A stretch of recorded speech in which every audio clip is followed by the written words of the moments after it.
Hello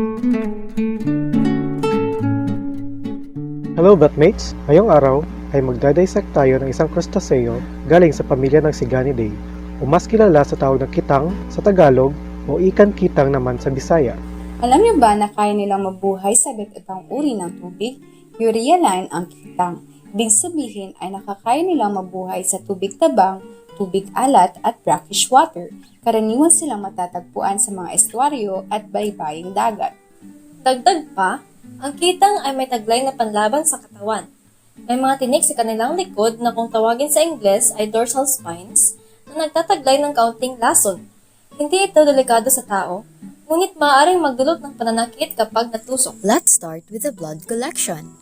In kitang, blood can be collected via the retroorbital sinus, a space located behind the eye. This method is commonly used in small to medium-sized fish.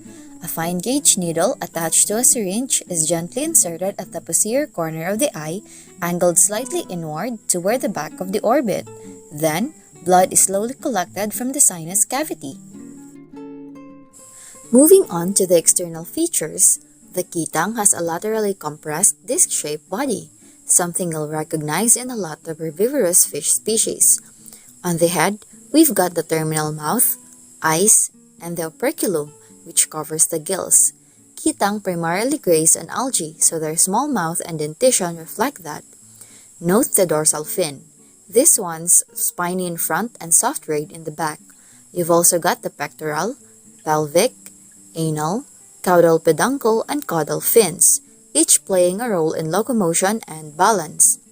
Along the body is the lateral line, a sensory organ used to detect pressure changes in water. It is super important for schooling fish. Don't forget to observe the anus, located anterior to the anal fin, which helps you orient your incision for the internal exam. Male and female kitang show subtle differences in body size and shape.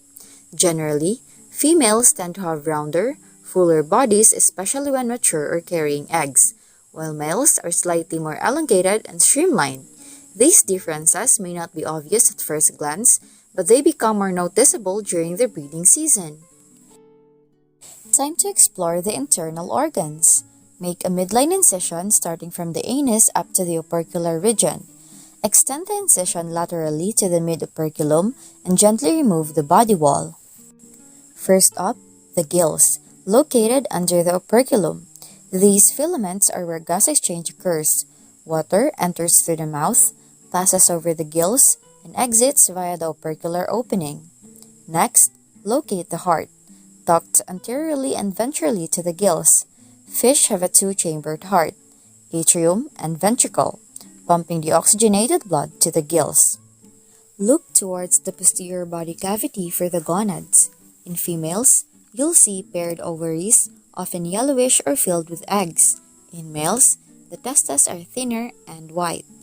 Next, you'll find the intestine, which may be long and coiled.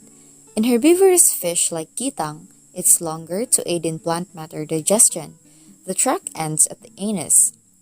In kitang, it's common to find fat deposits around the intestines, especially if the fish has been feeding well, just like in this specimen. These fats appear as yellowish to whitish tissue and are usually found in the mesentery, the thin membrane that holds the intestines together. Right behind the esophagus is the stomach, usually J-shaped or sac-like, where initial digestion happens. The liver is often lobed and brownish. It plays a role in metabolism and detoxification. You might also spot the gallbladder, a small greenish sac storing bile. Posterior and dorsal to the swim bladder, you might see the kidneys. They're dark and elongated. These help regulate osmoregulation, which is critical in brackish water species like the kitang. And that concludes our dissection of the kitang. I hope you learned something from this video. Thank you for your time and attention.